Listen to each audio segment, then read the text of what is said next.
100% raw and authentic. Let's get it. Okay. All right. I'm gonna go ahead and start with this introduction. We're gonna go from there. All right. Let's get it. All right.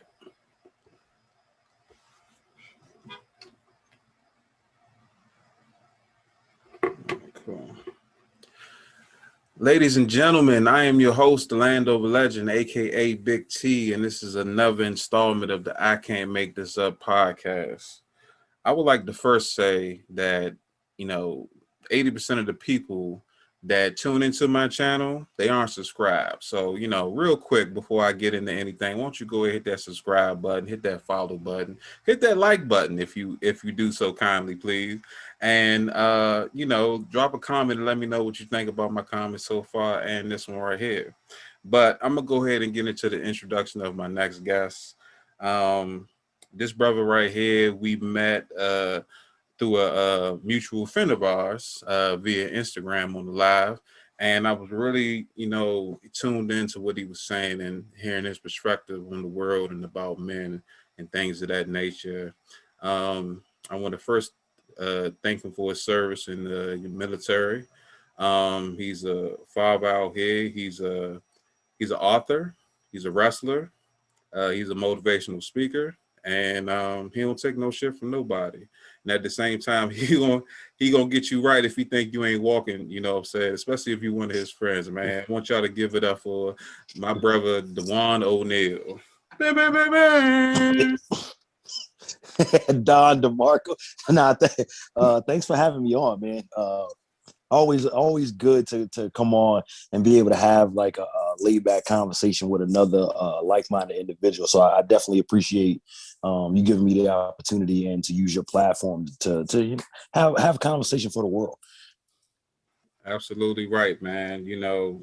People, they walk through life with blinders on, and they think that that's all it is. When all you gotta do is pick your head up and see what opportunities you got in front of them, and don't just look at them and think about it.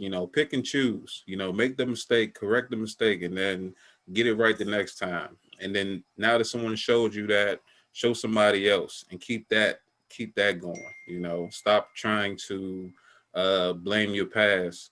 You're not hindered by your legacy. You can create your own legend. You know what I'm saying?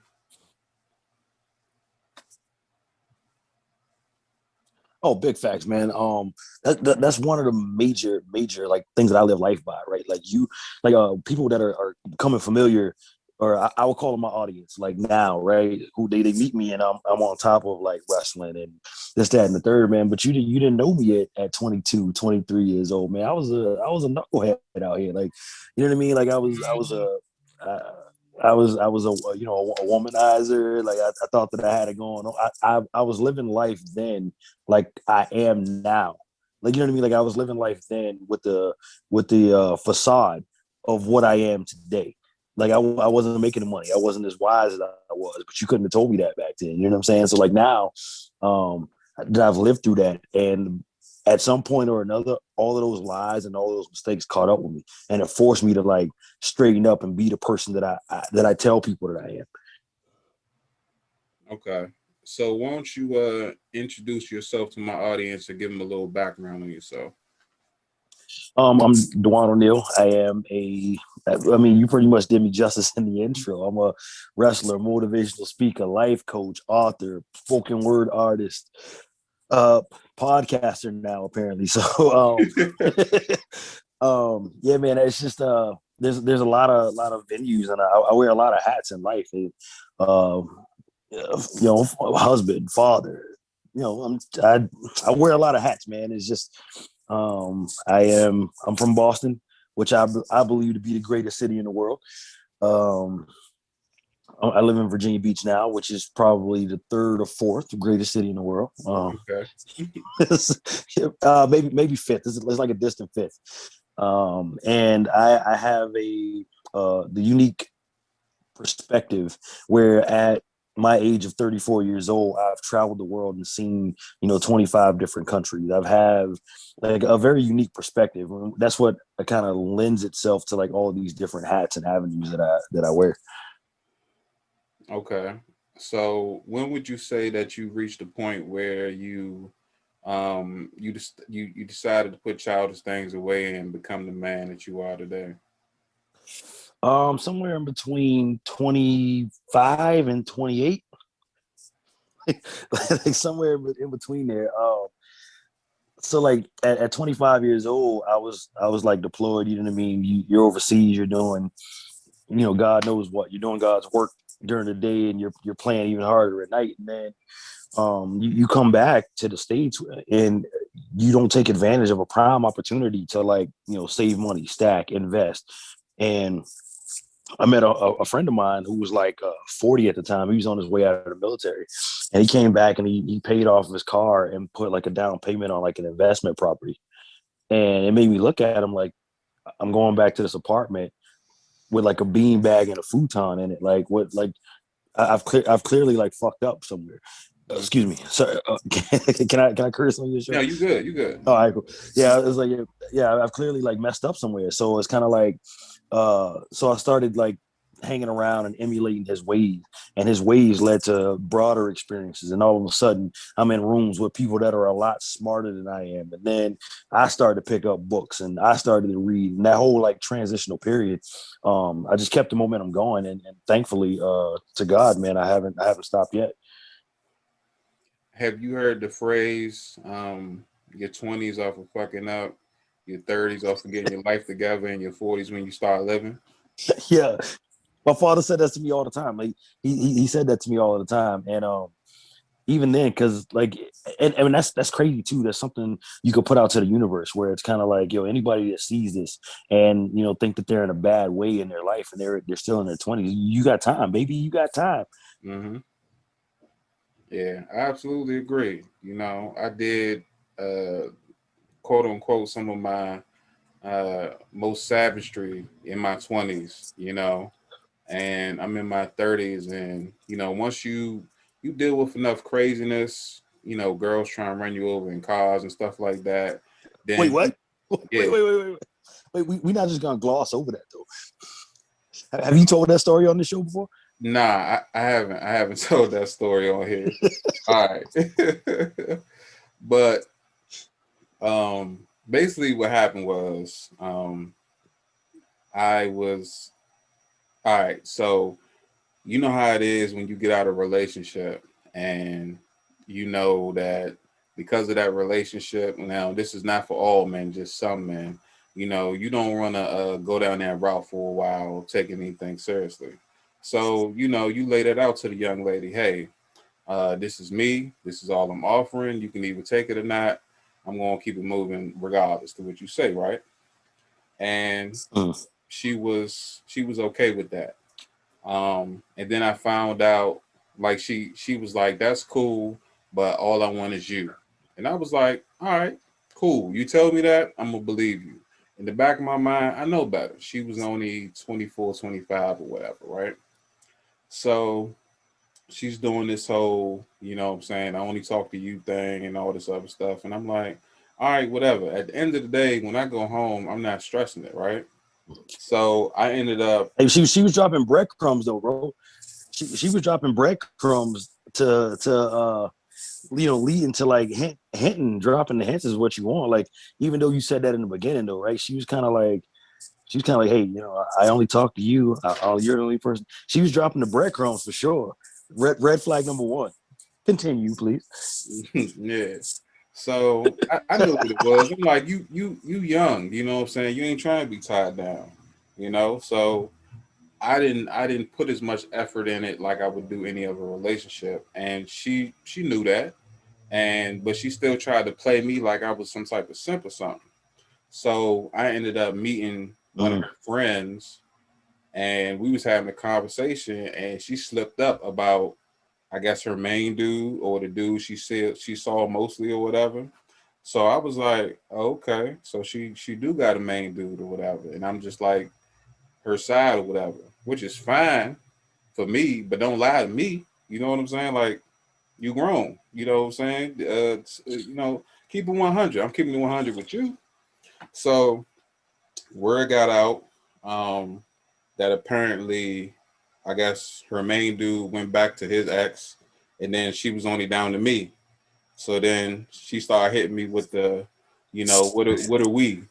What are we? And I'm like, what are you talking about? You know what I'm saying? Like she was like, what do you mean? She was like, come on, boo. And I was like, have you been to my house yet? She was like, no. Do I call you before 10 o'clock at night? She was like, no. Then what do you think this is? Oh shit. You know what I'm saying? Wait, this how you put it to her though? You put it Yeah, to her like that? yeah. I was just speaking Oh my facts. good. I was speaking Oh facts. my god. I was Oh speaking my facts. god. You know what I'm saying? So, after that, we having a conversation because I have this information about her being cut off. She don't know I do. And Ah. I attract short females. So she was like 5'1", 5'2", something like that. So I'm sitting in her car and I'm talking and I'm like, I think you got the wrong idea about what this is. I'm gonna go ahead and head out. So she got like this Nissan Altima, right? She jumps out of the passenger seat and covers up the door handle and tell me I ain't going nowhere until we talk about this. I'm like, what? And she's literally blocking me from getting out of her car. It took me about it took me about 15 minutes to talk her down and just, lie to her and tell her whatever she needed to hear for her to move, right? I was like, look, let's just go upstairs and talk. She was like, you sure? I was like, yeah, yeah, yeah. Let's just go upstairs and talk. I don't want to talk in the car. So when she unlocked the door, I started walking away. So then, you know how you be walking by a car that's on and you can feel that air by your ankle? I felt that. Then I turned around and she was coming towards me. So I'm running through the parking lot trying to get out. But it was one of them communities where, you had to have your car to go to the gate to get out. And I parked on the other side of the gate. So then security pulled up on me and was like, what's going on? I was like, man, she crazy. I was like, man, let me out the gate. She was like, nah, don't let him out. He hit me. I was like, come on now. I was like, come on now. So after that, I stopped dating around, especially younger chicks, and I tried looking for more age appropriate girls. Yo, I should not be laughing at this story, bro. But like,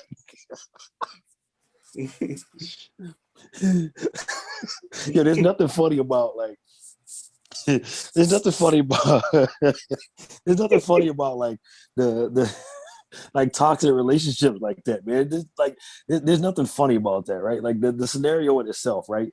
And like you probably got some listeners out there like, oh my god, how could he find this fun? But like yo, as you're saying this story, I'm picturing like all of the adjectives. I'm picturing this like happening, right?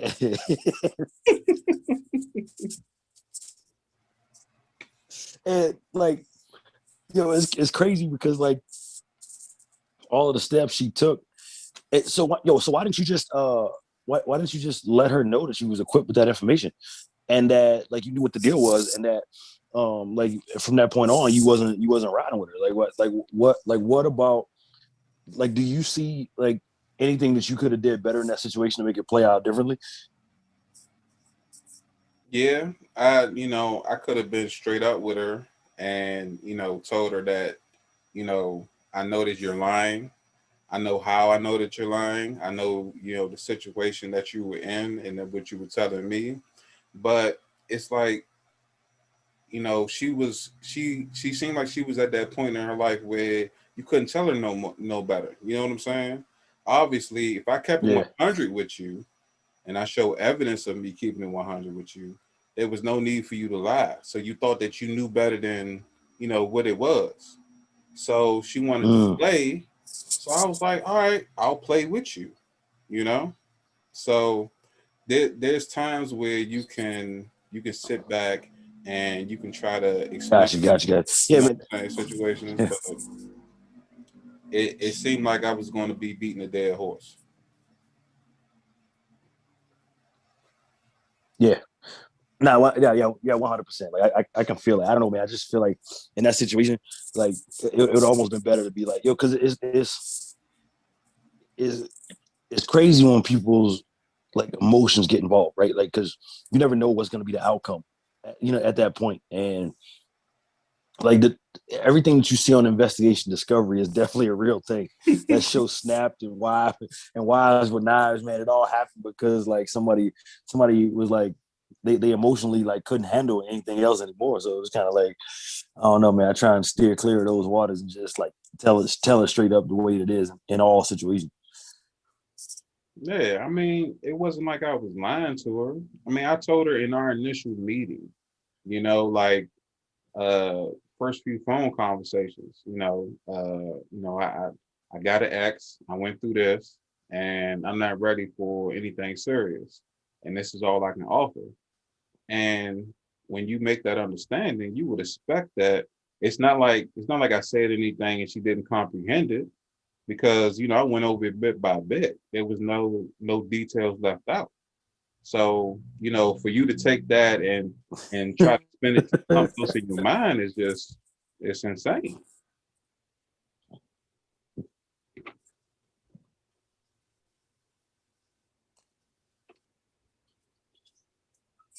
Yeah, but that happens more. Excuse me. That happens um, more commonly than like I think society is willing to admit to. Where like two people get involved in whatever kind of situation it is, and they have an understanding in the very beginning, and then stuff switches.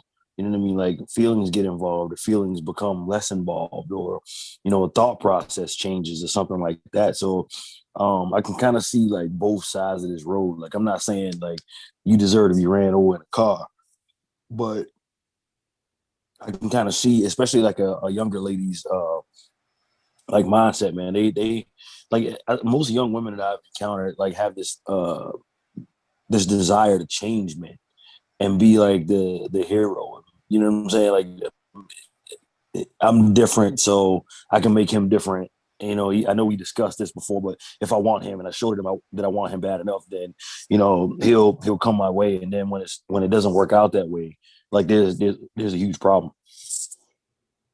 People show you who they are every day. Only thing you have to do is pay attention. Facts, You know, facts. so it's up to you to go with your gut and to keep an eye on who you keep around you. So no matter what facade they put on, their truth is going to seep out eventually. You just gotta pay attention and look for Oh yeah, no, I agree with that 100%. You can only keep up with Saab so long. it. Exactly. So you was telling me that you started to change over when you was in your late 20s, and when did you get into I guess hardcore fitness and started wrestling and everything? Like I've always loved professional wrestling, so like I kind of like loved it. I didn't really get into it until like later in life. You know what I mean? Like I think it was like 28 or 29 when I signed up like for the wrestling school. It just turned out to be really good, so I was able to take advantage of a lot of opportunities like early. Mhm. Because I've been watching it all my life. I kind of knew I don't want to say the insides of the business, but I kind of knew I had an idea of what I was doing from watching like it on TV all this time. And then even as kids, we used to play wrestling with our friends outside. You know what I Yeah. mean? You got the DX versus NWO wars, and you know what I'm saying. So I was at a bar one night actually, and the owner of this wrestling school saw me and he was like, "Oh man, you got some size on you. Like, you ever thought about being a professional wrestler?" And I was like, only every day of my life. Yeah, I mean, like, what does it have to do with anything? So I went down to the school and trained. Turned out to be really good. He and I split ways due to business. Hmm. We couldn't come together on business. And ever since then, it's been go go go go go, like merchandise and everything like that. And in terms of like fitness, it was like 2008, my first deployment. I was young in the Navy, like up back in my own, and the only thing to do was like study for promotion and work out. That's the only thing it is to do when you're out to sea. So you're looking at blue water. You can't go to McDonald's. No, there's no clubs, none of that shit. So you just work out, study, sleep. Okay. So you said you went to about 25 different countries in your travel during deployment? Yeah, sir. Okay. What would you say was one of the Yeah, nicest man. I places? my Okay. first deploy the nicest in terms of scenery or the nicest Yeah. in terms of experience. Yeah, like you like a place you said I gotta get back here on my own, you know? I'd say Paris. They were we went to Paris, and you know all of the history with the French Revolution and everything. Like so, in school we're taught the American Revolution, but the French Revolution like followed. You know what I mean? And they decapitated King Louis. You get to stand in that spot. You get to see like the Bastille, and when you hear about the storming of the Bastille, you get to walk through the uh, the Louvre, and of course the iconic Eiffel Tower, which I actually has two restaurants on the inside of it, and a lot of people don't even know it. Okay. So yeah, in terms of like in terms of places that I got to get back to is definitely Paris. Okay. So ever since the lockdown happened, I'm assuming you've been in Virginia Beach. Yeah, no, I've been working. I've been Florida, PA, Maryland, DC.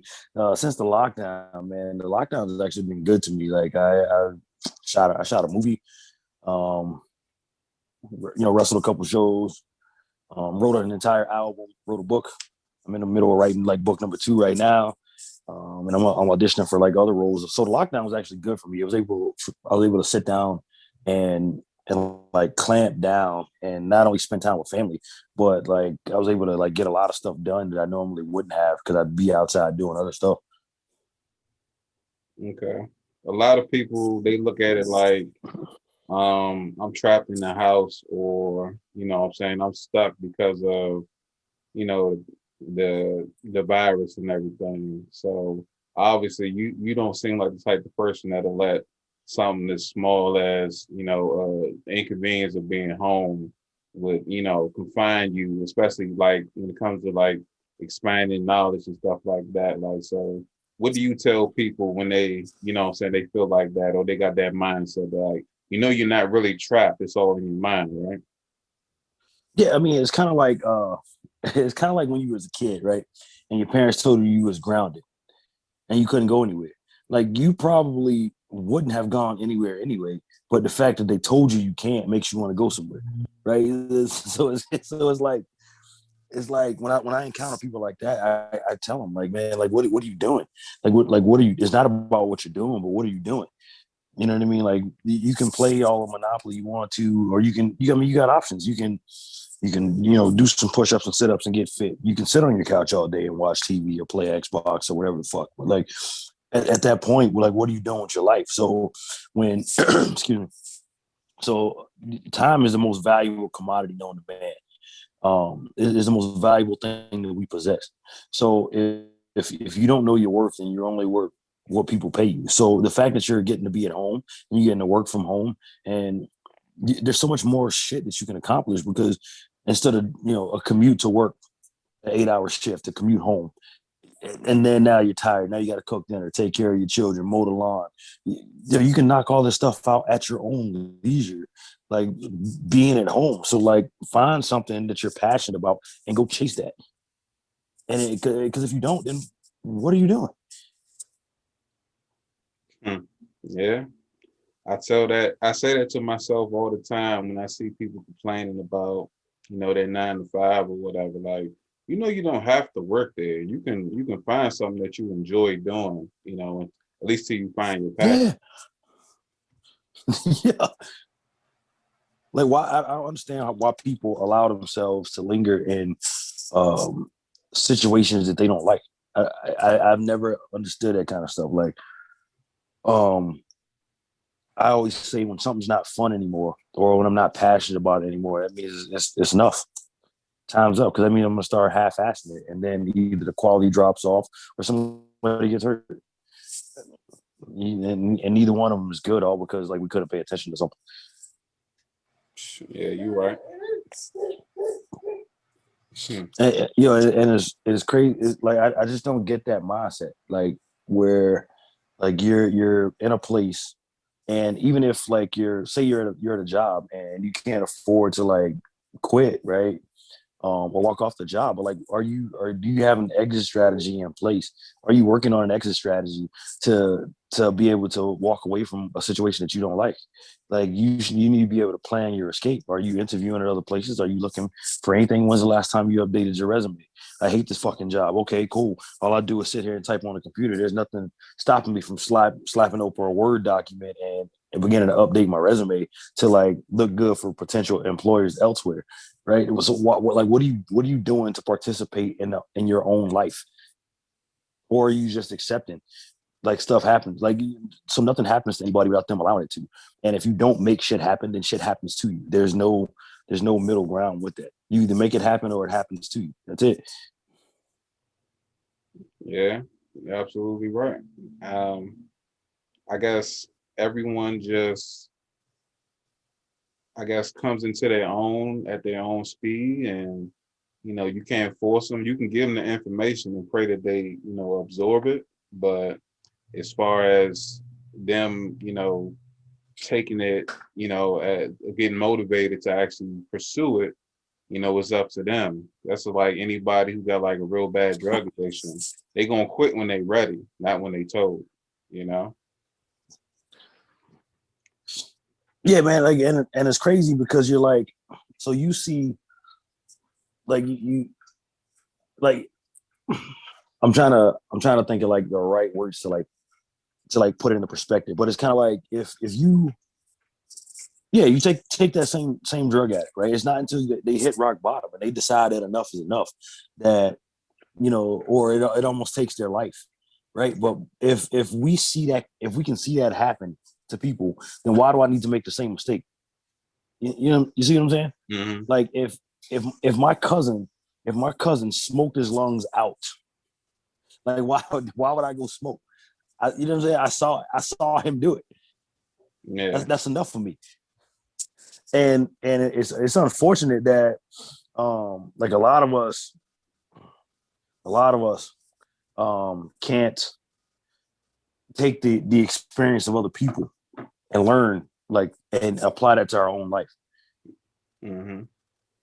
Yeah. When you got examples of what heroin, meth, and crack do to you, and you still do it, it's like, what are you doing? You must really not be paying attention, or you look at it as a joke. And life ain't a joke. And ain't no reset button. Ain't no wake up 100% healed. Every day you take a little bit from it. You know, only thing that changes your experiences Yeah, and your age. But every day you losing that clock is winding down, regardless to how young you are. Soon as you're born, your clock facts. start clicking. You know what I'm saying? So you gotta take advantage. This is outside of the realm of children. He's talking about adulthood here. Like you do know no one lives forever, you know? Exactly. Exactly. And that's what I'm saying. So like why waste, the amount of time. I think a study said you spend 40 to 70% of your life at work. Mm-hmm. So why be unhappy? Or why do things that you're not passionate about? Or why not why try and uh and accept what's happening to you, or accept your circumstance? So why do you have to do that? You shouldn't have to do that. It should just be, I'm gonna wake up. Here's my goal. Here's what I'm going to do towards it. Now you may have to have a stepping stone of a 9 to 5 that you might not like or whatever. But like I said earlier, it just you need an exit strategy. How are we gonna get out of here? Yeah, you're absolutely right. I was checking out your book, Dear Dominic, right? Dope read so far. And from what I can ascertain, this is a letter to your son about, well, I guess the father son dynamic and you giving game to him about life. And one thing that stuck out to me was anything and everything worth having is worth the work it takes to reach that goal or that prize that you want to ascertain. And that's something that it resonated with me because, that's how I feel about my goals and everything that I do. Like, I got off work last night. I caught the rest of that, live that y'all did, and then I went to editing videos. Dog ass tired till 1:30. Mm. You know what I'm saying? Woke up this morning, had to do a few things around the house. Then I had to go run, take care of the family, and then I had to rush home to do this. And when I get off with you, I'm gonna be right back at it, coming up with more strategies and more things to do, all on my day off. So I got the same 24 hours you got. What you doing with yours? Exactly, and that's what I'm saying. Like, so we wrapped up the live, and I was telling you before we came on how like I was editing like the recap video, saying I mean our schedule in that regard was the same, but yeah, man. So the Dear Dominic is written to the 16-year-old version, the 17 or the 18-year-old version of Dominic. He'll be one like next week, but that book is written to him as a teenager, right? Because they say that there's no roadmap to life, but is like it's bullshit. There is. There absolutely is. Now, there's several different ways to get to the destination that you want to get to, but there's absolutely a roadmap. So, I wrote Dear Dominic. I came back from deployment, and I missed his birth by 2 weeks. So, when I got back, I just wanted to do, like everything to, I wanted to do everything. All right. I didn't, I had experience with changing diapers, but these were diapers of like, older children. You know what I mean? Like, so I had like no experience of like taking care of like an infant or a newborn. So, when he slept, I would just write because when I got back in May of 2020, and the world was literally on fire. Like this was right after like the George Floyd incident. This was right after the Breonna Taylor incident. This was right after um, there was somebody else that got killed like around that same time, and we were literally burning the country down. And black men were being haunted by the police, and I was to a point where like here's this precious little life, and he's laying like next to me, like, and as his father, it's my job to protect him and ensure that he can grow up to be an adult. Um, but the next traffic stop that I encounter could be my last one. So what do I do? I take all of the things that I learned in life, what worked for me, what didn't work for me, and I compiled them. And there's 20 letters like in there, and I mean, it's written to like Dominic, but it applies to like the world. You know what I mean? Like it can apply to like anybody can pick up this book, substitute his name there, and apply it. I believe, and I mean that was the best thing I could do in the event of like my untimely demise. Like he has something to know: A, that I love him; B, that I wouldn't like leave him like guideless, and see that hey, maybe we as a community can rise from this. Did you see yourself writing this book prior to you having your son, or the simple fact that everything that was going on in the world kind of inspired you to write it, not only just for your son but for everybody else? It was like everything that was going on. Like I had no I can't say that that was on my short list of things to do, like to be an author, right? I never even considered it. Obviously, I'm good with words, like you know what I'm saying. Um, my vocabulary is extensive, this, that, and the third. So like, I had all of the criteria, I think, to be like an author.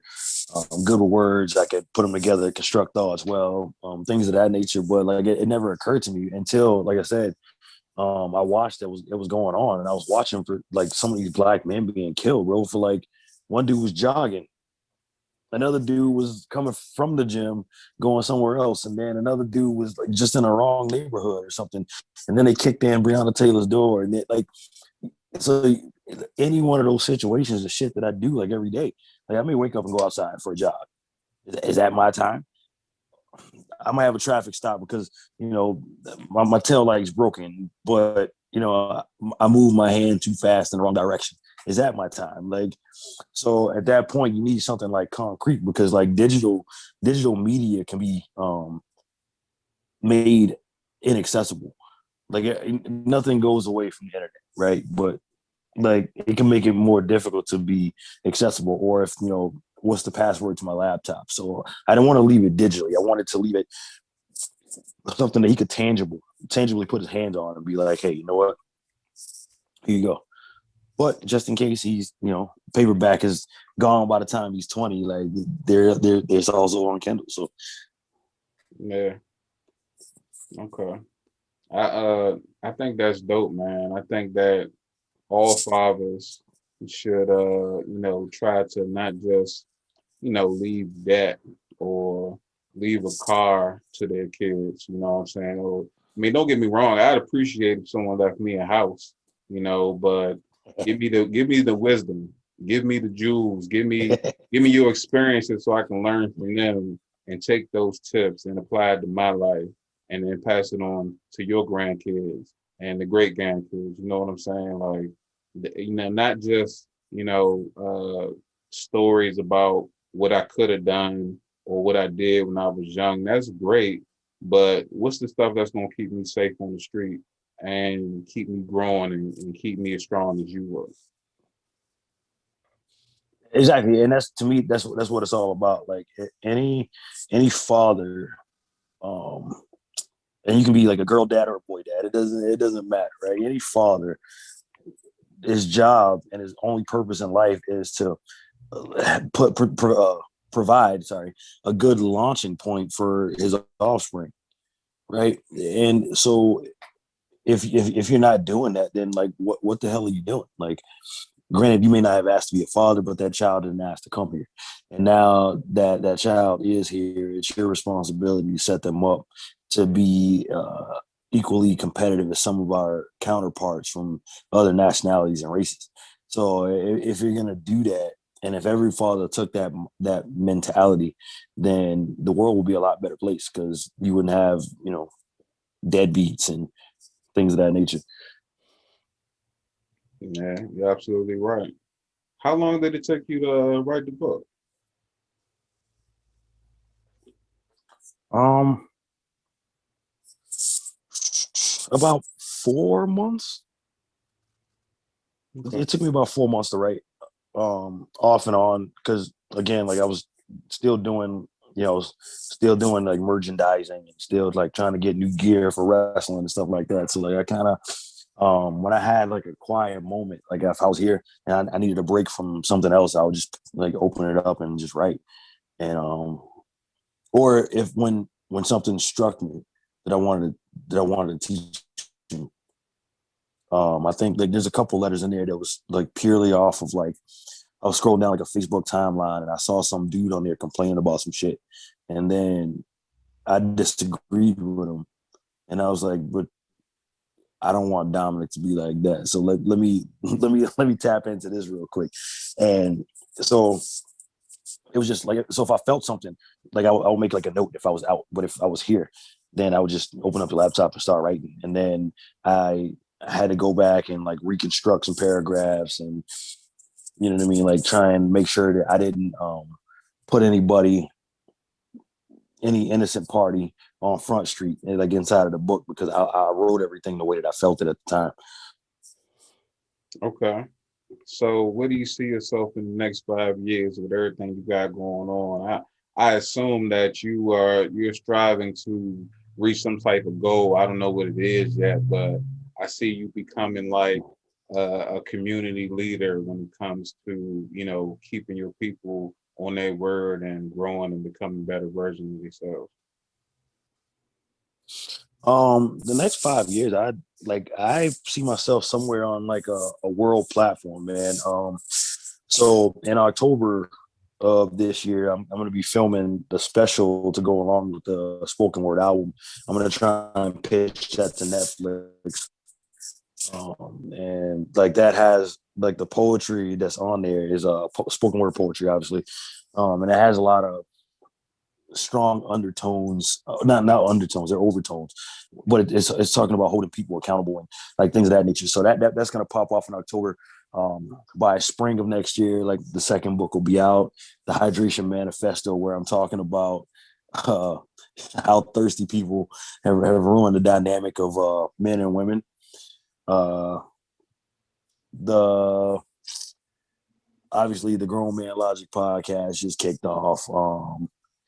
Wrestling will be like popping. So, dude, it's on a world stage somewhere, man. And just bringing no, at that point, my goal should be like in a more clear focus than what it is. But for now, it's just about the exposure and spreading the word to like everybody I can.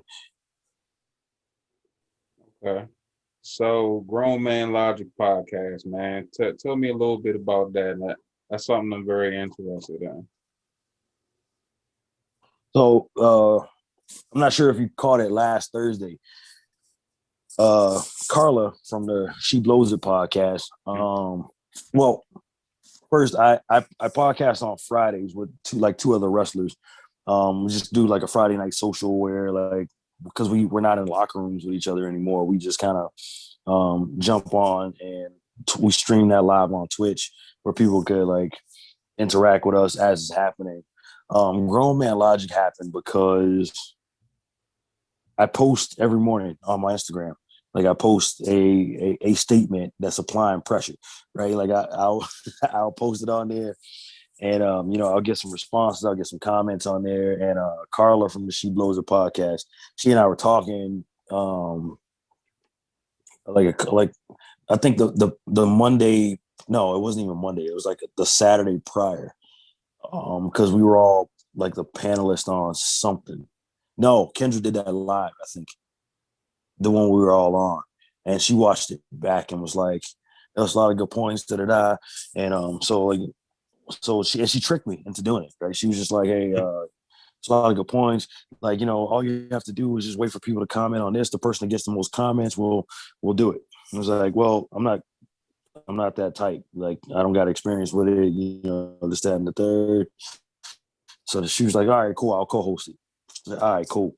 And then Kendra from Coffee with Kendra was like, "Yo, I'm in."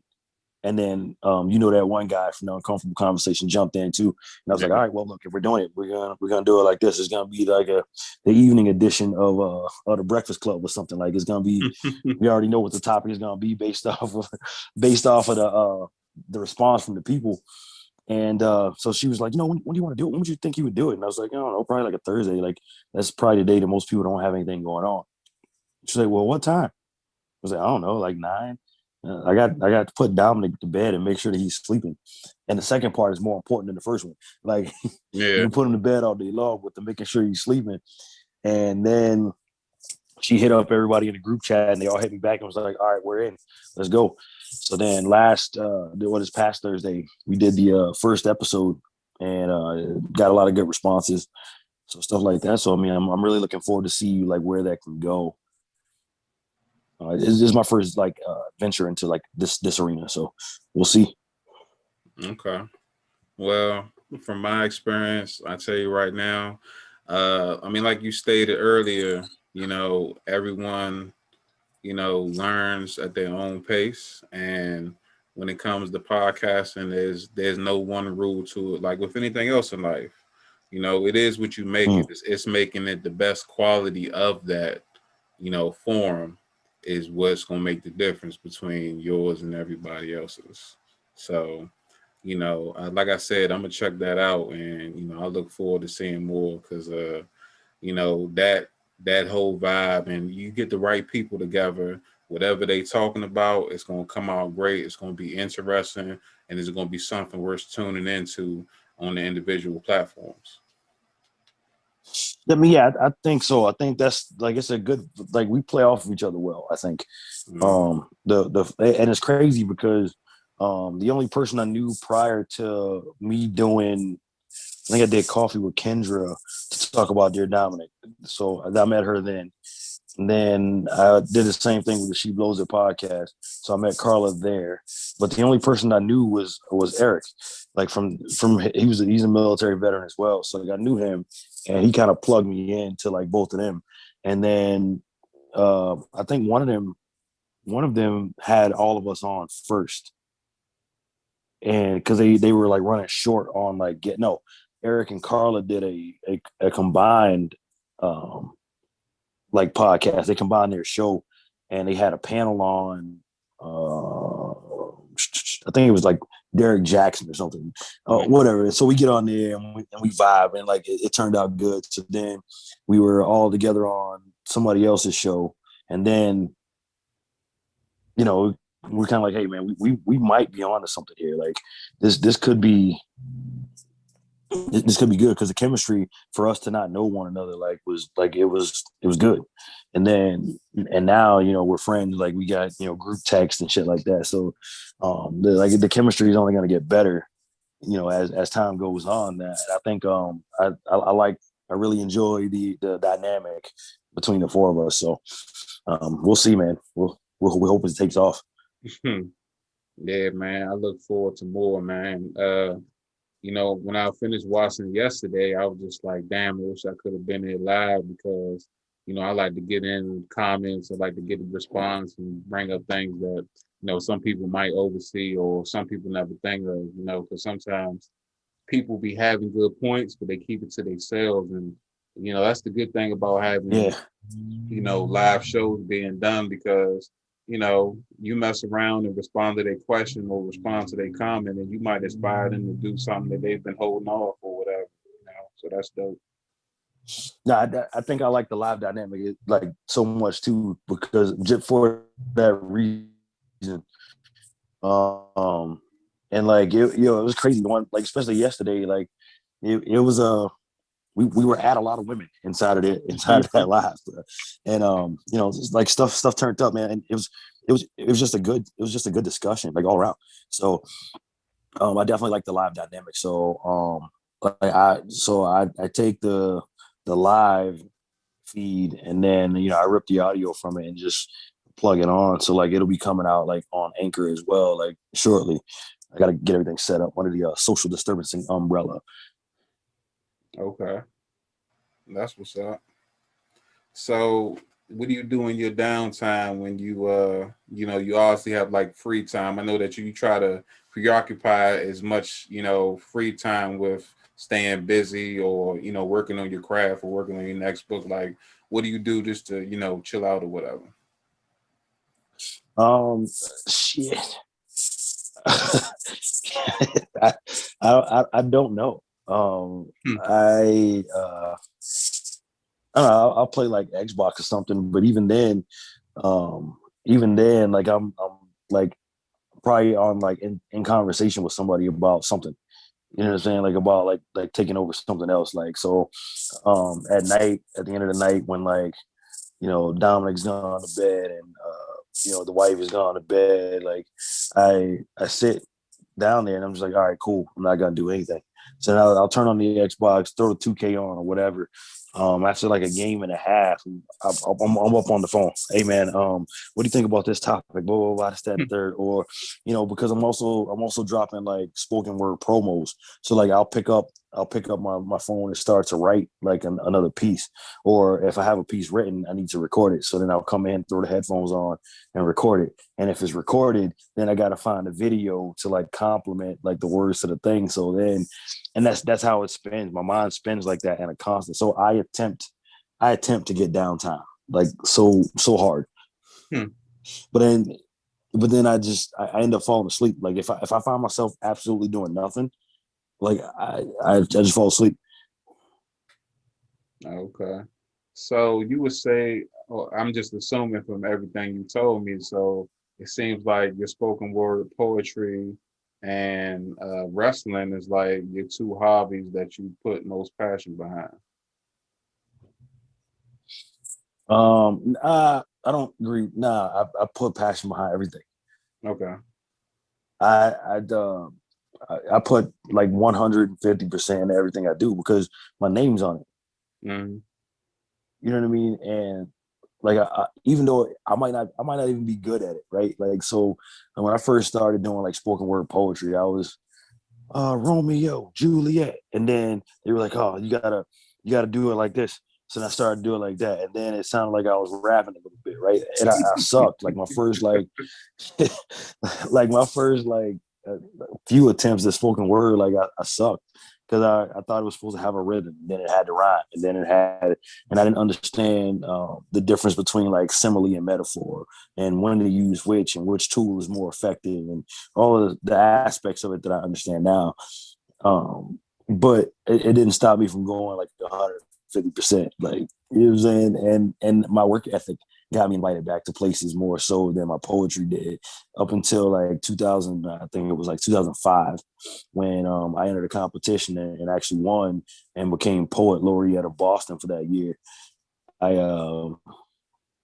At that point, like I knew that I had it, but it was like honing my craft. The same thing with wrestling. Like I didn't understand like match psychology and why I shouldn't body slam this guy now versus, 5 minutes later in the match. You know what I'm saying? And then so yeah, man. So taking and then writing obviously it came as a gift from all of the poetry and stuff, and then now this whole like podcasting thing. Like I'm in it head over heels. Like we decided to come a crew.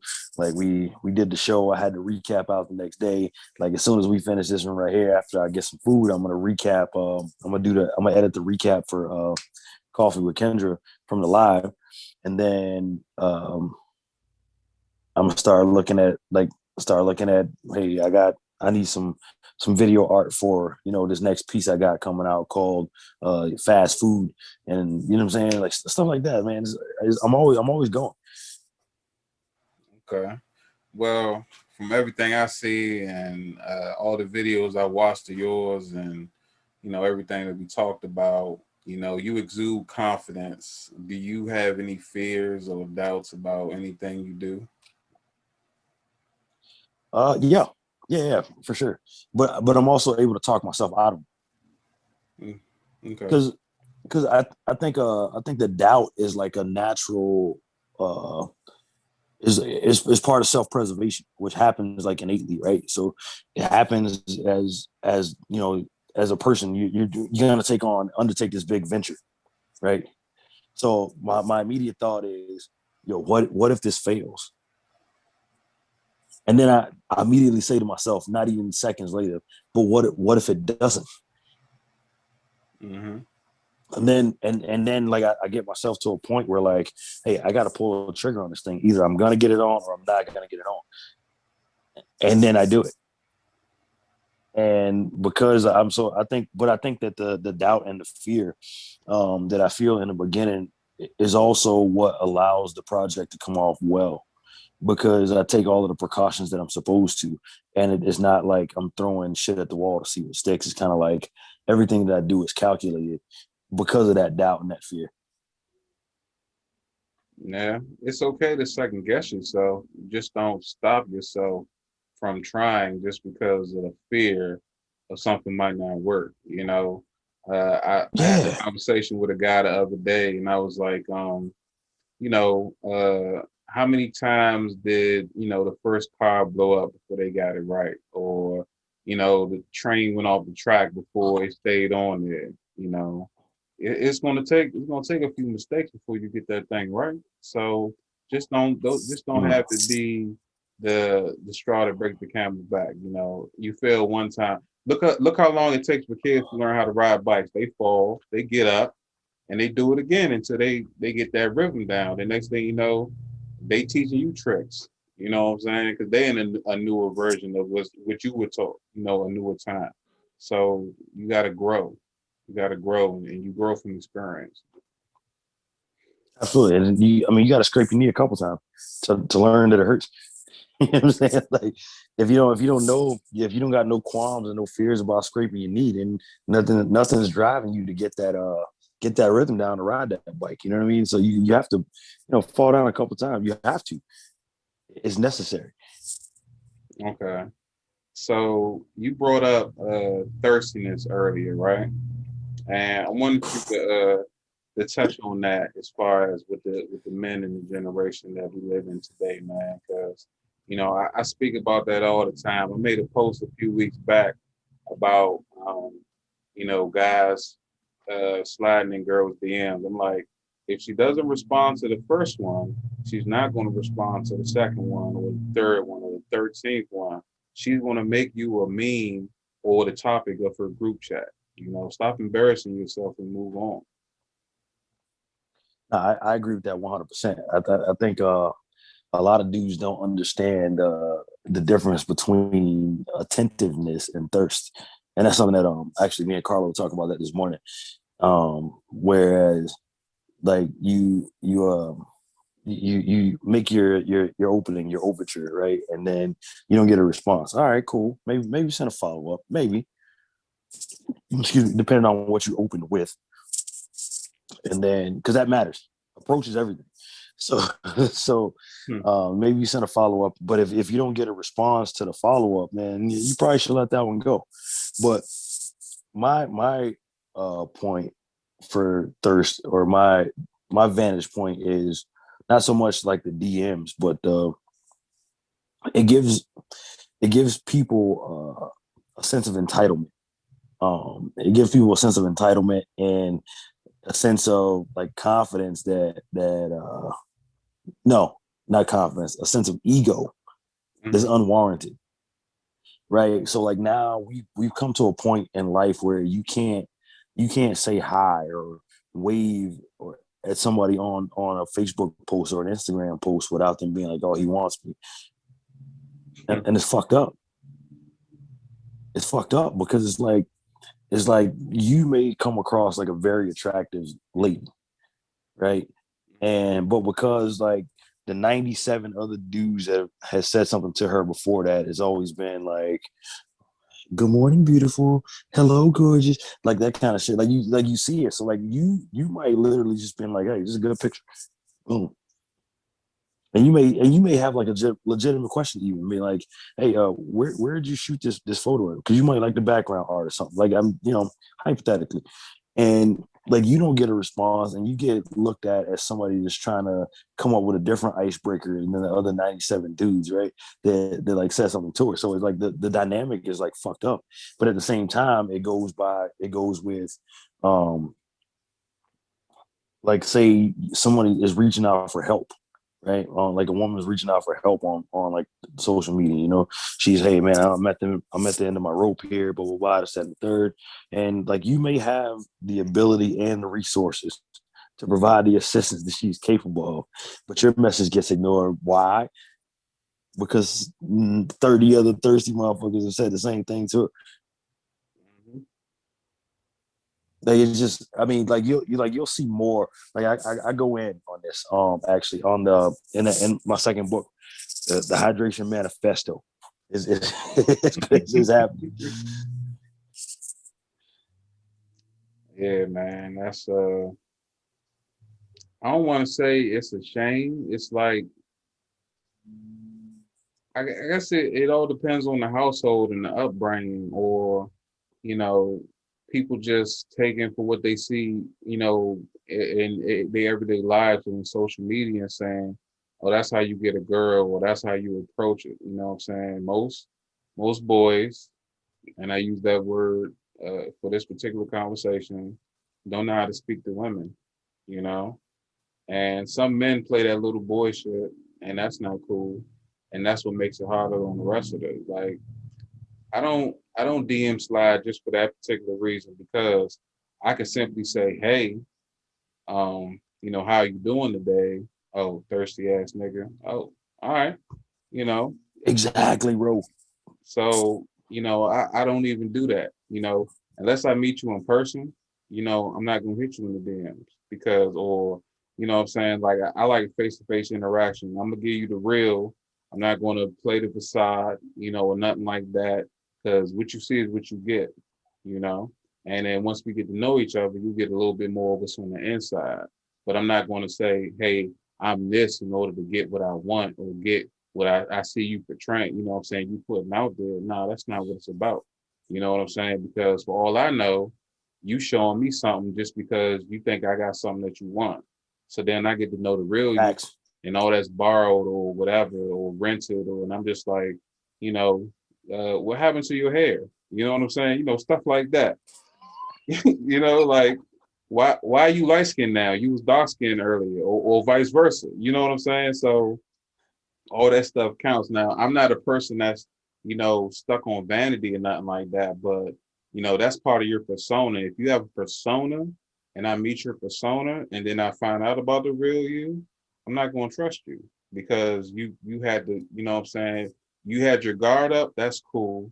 And I understand that, but you can be honest without compromising who you are. You know what I'm saying? Bro, I swear I was talking about this just last night because the thirst don't only go like both. The thirst goes both ways. You know what I'm saying? Like men are thirsty more so for like sex, right? And women are thirsty more so for like intangible shit, right? Like or money, Luxury. right? Like let's not yeah, like it's either like luxury high end shit or it's intangible shit like just a conversation, companionship. They need friends because they've lied to like all of the people that were their friends, so they don't even know who that person is anymore. So now you hit the social media market and you just need somebody to listen to somebody else, somebody brand new to listen to your bullshit. But and then you bullshit them, and then they stop being your friend, and then you're back, and so the cycle repeats itself. It's crazy because it definitely goes both ways. But I was talking about that last night. How um like in nature, like women are the biggest liars known to man, bro. From like the contour, the foundation, and the blush and the weave, and that's before you even like say hi. Hmm. You know what I'm saying? They got all American beef franks dangling on a fishing pole, man, and dudes out here eating it, hook, line, and sinker. Like it's nuts. Yeah, I mean, but for aesthetic purposes or confidence, that's usually the response I get when I question those things, and that's understandable. That's who you need. That's what you need to feel like yourself, like your truest self, or to build your confidence up. That's fine, and all that stuff get thrown Bro, out the window if it doesn't match who you are on the inside. but like listen to the irony in that statement. In order to feel more comfortable about myself, I need to make myself look like something else. That's crazy. Yeah. So I mean, you got That's to. crazy. So all right. So I guess an example would be, um, like a girl who hair doesn't grow, as long, or something might have happened, and then she gets like a unit or whatever, or some attachments or whatever, and that's something, I don't want to say minute, but something used to strengthen her confidence, or make her feel good about herself, or to stop people that she surround herself with that puts her down or talks about her in some way that makes her feel bad. Now it's her choice to keep those people around her. You know what I'm saying? But Yeah, uh, but sorry not to cut you off, man, but usually something like somebody who's been through like something traumatic, those aren't the people out here trying to thirst trap niggas, man. Those aren't those people, right? And again, it's situational, right? So if I meet a young lady who has like a hair piece and, or you know what I'm saying, tracks or attachments or whatever, and like she's humble or down to earth or what have you, like, and then her story comes across organically. That's usually what happens with those type of people who've been through trauma. I'm just talking about these bad bitch Instagram uh women outside of the temple. You know what I'm saying? Like, you know what I'm saying? That's what I'm talking about. That's what I'm talking about. Like, and usually it's nothing wrong. Like, you just want to keep up with the latest like celebrity trends or something, right? And that's a completely different person because it's a completely different mindset, and that is fucked up. the bad thing about that is people blur reality from social media because they start treating you as opportunities for growth with a platform opposed to real people. Like I'm not a like machine. I'm not a comment machine. I'm not a cash app. What I'm saying, that's going to respond to your pictures. I'm an actual person. You know what I'm saying? So that's how they do that. And then they use that, I guess, for, in my opinion, self gratification or simply a marketing scheme. Because I've seen girls that had work done, and to me, they look so fake. They're not even, worth giving attention to or worth, what I'm saying that they're attractive anymore. Because I mean, just for me, I don't mind. I prefer a natural body over a done up one. Now to everybody else, the most of the thirsty people, oh, they're gonna fire your DMs up. They're gonna like every picture you got. Yeah. They're gonna subscribe to your OnlyFans if you got one. You know, to me, I'm just like, all right, so what makes you different from the Jenners? What makes you different from the next person? Because they all got their body done too. And Bro, and and it's crazy. It's crazy because like you're paying for your own addiction, right? Like so, like the dudes who subscribe to like an OnlyFans page, right? Like you have to pay for the subscription, and then you have to pay for the individual content as well, right? So like you get you're getting double taxed, right? And then like you, so at that point you can't fault anybody or fault the woman for looking at you and calling you a thirsty ass nigga, because at the point like you funded everything for her to spring this thirst trap on you. you know, I agree with that. And I also know about the dudes who like to hustle. There was a brother that made the newspaper a while ago who basically funded this girl's whole year on OnlyFans, right? And I guess she was making like custom videos for him and everything. He was paying for them, and then he turned around and created his own OnlyFans account with all her videos and made like three times what she charged him for it. And I was like, good to go. That's exactly what you're supposed to do with that Oh shit. shit. Yeah. Yo, you probably went to jail, bro. That sounds like illegal as a motherfucker. Nah, he didn't go to jail, but his business got put out there. Now I'm pretty sure he had to take the page down, but he already made his money. You know what I'm saying? And she probably was getting. Ah, yeah, it's true. I think what happened was I think she was getting hit with like uh flag videos, like saying like this is fake content or You know, whatever. you're not you. Yeah. Yeah. So that's how it was brought up. But I thought that was genius. I was like, that's what's up. You know what I'm saying? She sold you something for $20. You mess around and sold it for 50 or 100 or whatever. You know what I'm saying? So, if you're gonna play the game, play it right. Yeah, hey man, you play it to get rich, man. Play it to get rich. Yeah, man. So That, I mean, yeah, I mean that it's a boss move, but I don't know, man. It's too shady for my blood. I always tell dudes, man, porn is free. Facts. You watching this particular girl get a little bit more naked than what she does on Snapchat or Instagram or Facebook or whatever. You know what I'm saying? You can save the $20. You can save the whatever. You know what I'm saying? Like you wasting your money for all that. You could make one yourself. You know what I'm saying? Get you a young lady that don't look too bad. Yup. You gotta show her face. Make your own shit. You know what I'm saying? I don't know. Exactly. But you know what it is though? It's the familiarity, I think.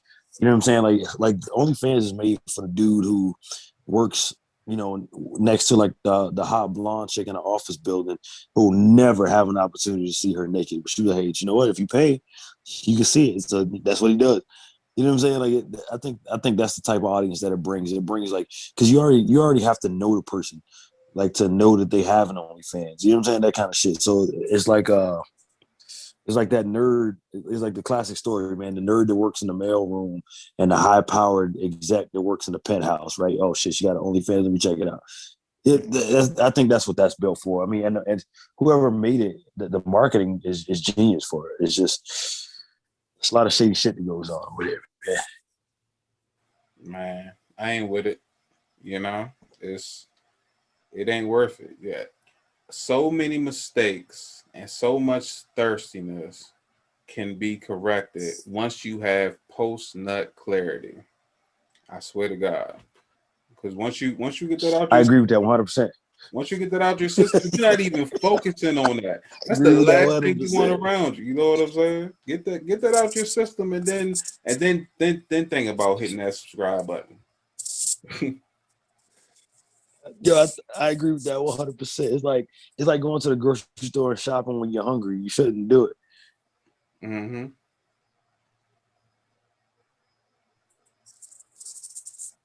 The same thing is true. I understand. Like if you get that clarity out, yeah, I agree with that one. I never heard it put like that, but yeah, that thought process is accurate.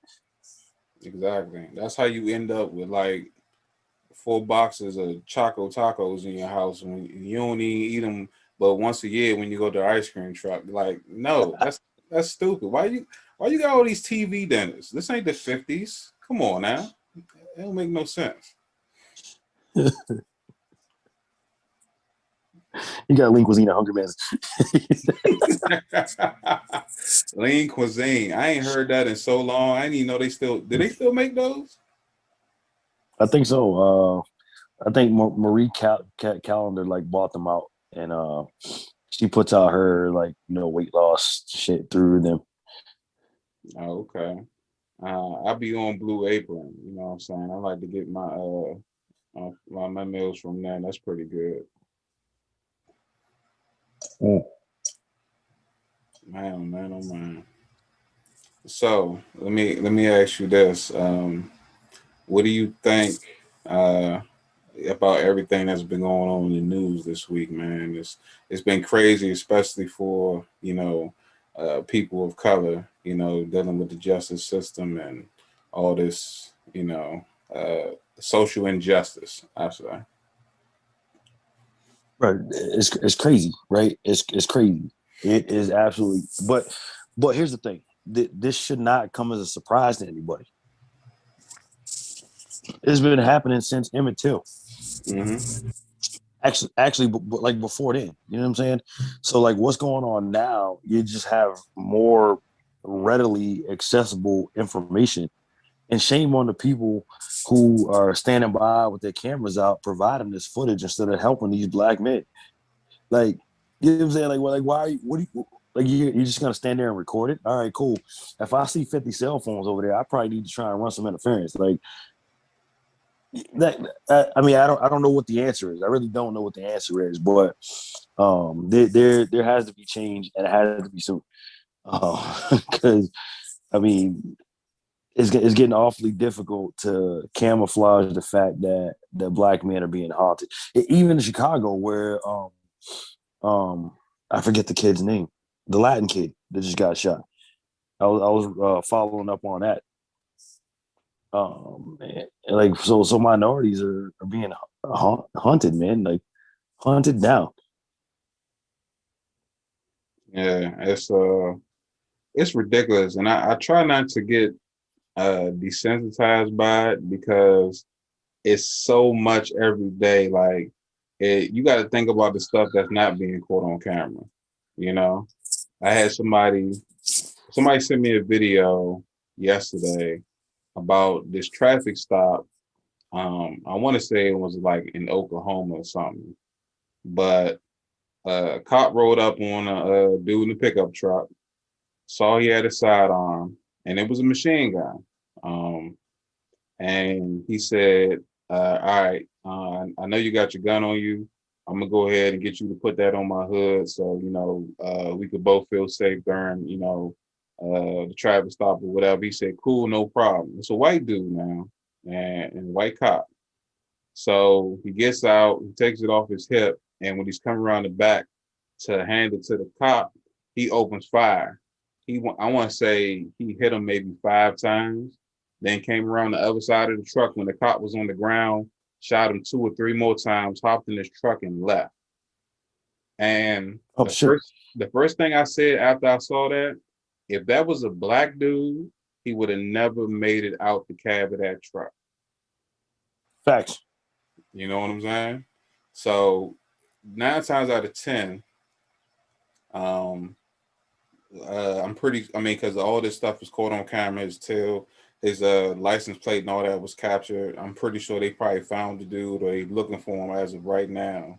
But you see that, and you just compare it to your own life, and you want to 9 times out of 10 you're going to respond the way I did, because yeah, I do feel sorry that that cop possibly lost his life, and you know what I'm saying, he had to deal with that, or his family has to deal with that, and then the rest of those cops have to possibly mourn the loss of a fellow police officer.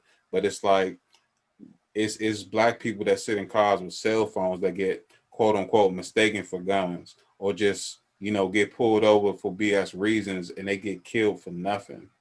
When this guy had a weapon, didn't show no signs of being dangerous, but he turned out to be a murderer, first degree And murder, then that, or second let's degree. not even Say that. talk about the let's not even talk about the dude that was in that white SUV that the cops tried to like they stopped him. They tried to the one cop was talking to him up on his thing, and he Yeah, drove off with the cop still hanging out to the yeah, the side of the truck. 61-year-old dude in Texas. Yeah, and that's crazy. That's fucking crazy. Like there's clearly two Americas out here, and it's getting more and more difficult to hide from even the sleepest of sleep motherfuckers. Like you have to have to like you don't have to be woke to realize that that's happening. And like the minute that um anybody like tries to bring about that kind of change, man, I don't know, because we have more power than we give ourselves credit for. It's just we don't take advantage of our resources and our attributes and what we actually contribute to this country and this economy. Yeah, I don't know what it's going to take for people to actually putting forth the right effort. I don't know if it's going to be a particular speech, a particular death, aliens to land, and you know what I'm saying, start saying some wild stuff for people to realize that you know it's crazy. It's crazy out here. So you gotta Hey man, pay attention. UFOs is a real thing, man. Yeah, I'm not looking. Extraterrestrials are a real thing, man. I'm not looking forward to meeting them. I think it'll be interesting. So yeah, you Yeah, nah, fuck that. I got questions. okay? I got questions. When the UFOs land, I'm putting them on an episode of Grown Man Logic. I got a question. So you think they speak in English? That's what you telling me? Hey man, listen, if I can convince them to get on there, because I definitely don't speak whatever they speak. So if I can convince them to be on there, that means they speak enough. I don't know. I think the first thing I would do is to see how do I get one of them ships, because I'm trying to see some different shit. I ain't been to Amsterdam yet, but I'd rather go to Jupiter first. You feel me? Yeah, it rings diamonds on Jupiter. I think. I don't know. I think it's Jupiter. I think no. There's one planet like it legit rings diamonds. I just don't remember which planet it was. I want to say it was Jupiter. I had to do some research on that. That's crazy. Plus, I don't know what type of Yeah, atmosphere they were. they got. But I mean, because of the because how like diamonds are made out of coal and with the pressure extreme, and they're saying that the way that the atmosphere is set up, like the coal like comes off of like the asteroids and shit that are flying like in orbit of that planet, and Hmm. but by the time it passes through their atmosphere, it's enough pressure and it literally rains diamonds That's wild. That's wild. That'll probably be dope to see, but also dangerous, depending on how fast they coming down. there. Bro, I mean, if it's enough pressure to make diamonds, it's definitely enough pressure to kill you. So so like you have to figure out like all you need to do, man. You need to go up there and take a trip up there for like 6 months, right? And find some kind of device where you could like suction the diamonds up there, but it doesn't fuck up like whatever pressure you got going on. Just suck all of it up, and you come back here with like, you know, 500,000 pounds worth of diamonds, and now like you're God basically. The new diamond mogul. Hell yeah. I would I would want to come up with a new source of fuel, so we won't have to keep doing all this damage to the atmosphere, man. You know, that's one of my concerns. But I don't know. Like I watched the show. You ever watch Archer? Nah, man, we'll never see the impact in our lifetime of the damage that we're doing. Yeah, Yeah, I love Archer. yeah. So it was an episode where Lana's father had came up with an algae-based fuel source, and it constantly replicated. And I think the burn-off product was like water, and you know what I'm saying, he was going to release that to the world for free, and the government came in and stopped them there because they're like, if we had cut off going to like Saudi Arabia and Israel for like oil, then it would be a world war. And you know what I'm saying, they was like depositing, I guess he said once they took the formula, they was going to deposit like $2 billion a month into his bank account, so he ain't got to worry about releasing this shit. I was like, that's crazy, but if that was to actually happen, that's probably exactly what they would do. Oh, absolutely. Yeah, because if you figure out how to do it and you're not giving up the secrets, they'll hire you. I mean, like you heard what Apple did that one time. That 19-year-old kid, he bought the whatever newest iPhone was, and he cracked it in like 8 minutes. Like he jailbroke it in like 8 minutes, and they hired him. Damn, damn, that's somebody I need on my team. Like no bullshit. Yeah, man. Yeah, they Apple gave him a job with a substantial amount of income. Man, that's the move right there. That the right investment opportunities. You could create yourself a nice future, but it takes education. It takes hard work.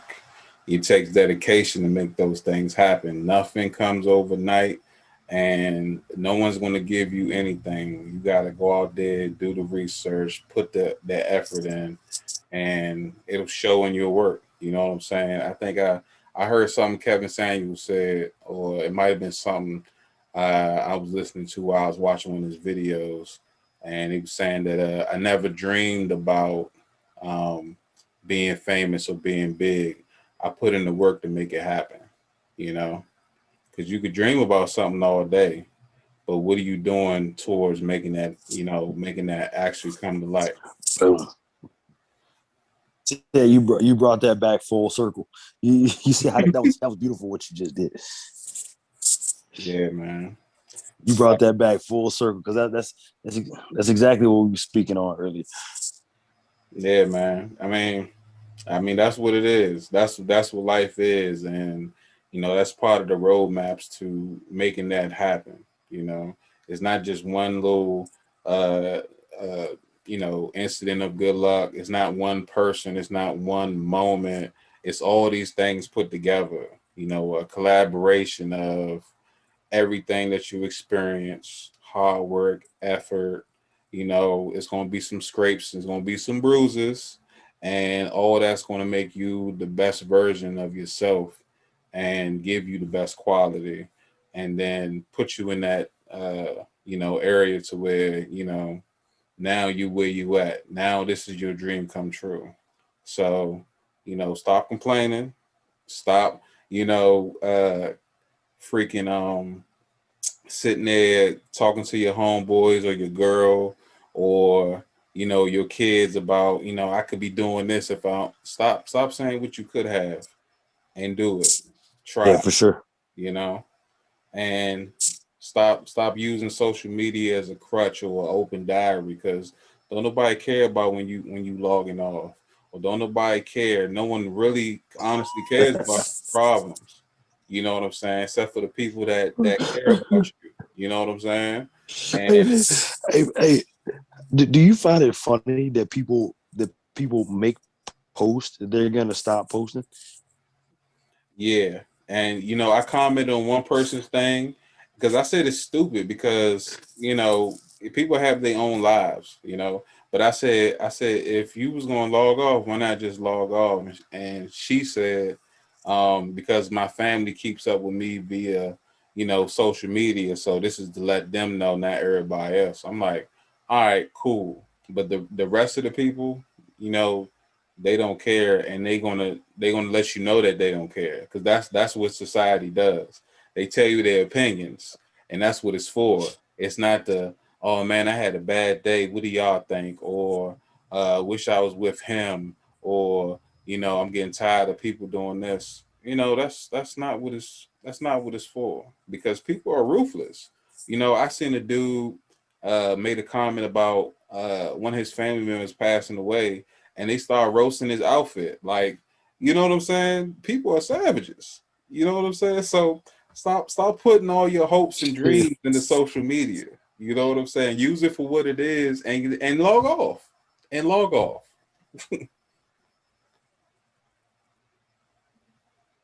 Right, I just never understood people that make a post that they're gonna stop posting. Yeah, I just like you said, man. Just if you're gonna log off, like just don't put up anything up there. Like attention seekers, man. That's all.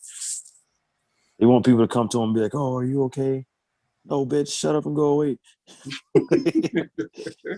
Yeah, and you can't respond to any of the comments you get from that post, because then you're contributing to yourself becoming a hypocrite. Like, don't go back and forth Exactly. with somebody or make another post about or go live about it after you said you was logging off. Like, you just want that attention, and I'm not gonna feed your ego or your pity party that you have. Bro, I seen this happen. I seen that happen one time, and they and like the somebody posted like, "Hey, I'm gonna be taking a break from social media," but right before they did it, I mean, like they made that post, got roasted in the comments, and then went live to talk about the people that was talking shit to him in the comments. Like it was the funniest thing ever. Yeah, that's crazy. Yeah, man. But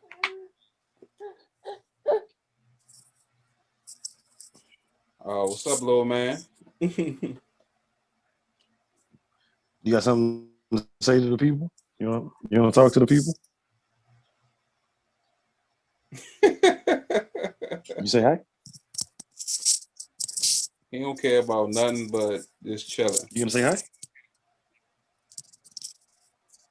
You gonna say hi? Say hello.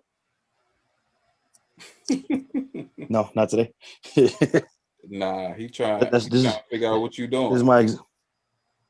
thank you. This is my executive producer. Okay, that's what's up.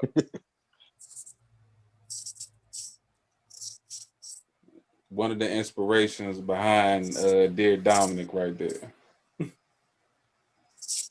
This is Dominic. Yeah, yeah, that's what's up, man. I know it's Family Day. I appreciate you coming by, man. We definitely gonna have to do this again, man. But yeah, man. I was going to say, why don't you let the people know where they can find you at, all your social media handles, and where they can also pick up a copy of Dear Dominic. All right, so Instagram, Dejuan Oneal, the number one, where every Thursday night Grown Man Logic goes down. Um, on Twitter, Dejuan Oneal 22N. That's 22N. Facebook, Dejuan Oneal. And the book, Dear Dominic, is available on Amazon.com. Available now. Go get you a copy. Dominic has to go to college. That's what's up. That's what's up, man. I got my copies, and I suggest everyone go grab theirs. It's not just something you sit on the coffee table to make it look nice, man.